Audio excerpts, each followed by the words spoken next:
Je souhaiterais soulever la question: où est l'art? Où est le sport dans la manière dont maintenant on pratique la lutte traditionnelle? Les lutteurs étaient considérés comme des artistes. C'était au bon vieux temps, n'est-ce pas?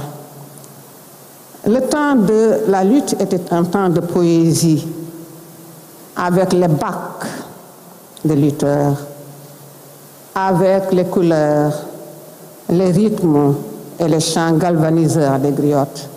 Je saisis l'occasion, cette occasion-ci, Monsieur le Président de la République, Madame le Ministre, pour vous demander, est-ce qu'on ne peut pas récupérer la partie culturelle des bacs, réactiver ces bacs-là et les classer dans le patrimoine immatériel, par exemple? Madame Aminata Sow Fall nous a posé un problème.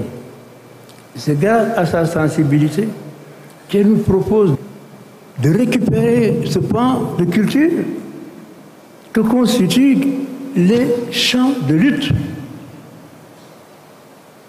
Moi, j'étais un peu désespéré parce que dans ma jeunesse, le soir, les lutteurs quittaient des maisons éloignées à pied avec leurs joueurs de tam-tam, avec leurs jeunes, chantant et inventant. Je vous dirais qu'un jour, Senghor, je l'avais invité à venir faire une conférence à Grenoble, à Besançon. C'était passé en 1958. Et dans sa conférence, il disait, nous, la culture enveloppe tout. Même le lutteur, il crée le chant pour crier sa victoire avant la lutte et même après la lutte. Et il avait donné un exemple, excusez-moi de vous le rappeler, mais je m'en souviens encore, c'était en 1958. Il disait, Père Ndiaye Bayil Do, Bila ko jox ko bi, Bila ca teg ngóor sa saay.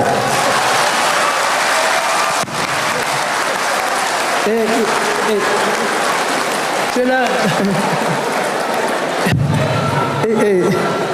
Et j'ai fait une découverte, c'est Senghor qui a dit ça à cause de sa sensibilité. Et je me suis rendu compte vraiment de la richesse de notre culture. Parce que c'est extraordinaire qu'un lutteur puisse chanter ça. Et il citait de la même façon un autre lutteur dont j'ai oublié le nom. Quand il arrivait à la lutte, il disait, enfin, il chantait en disant, je vais écraser mon adversaire, je n'ai pas de plus, je n'ai pas de plus. Et comme c'était un lutteur qui perdait toujours, on le terrassait chaque fois. C'était le lutteur qui chantait le mieux, le mieux. Il faisait danser les femmes, mais dès qu'ils sont engagés, on le terrassait.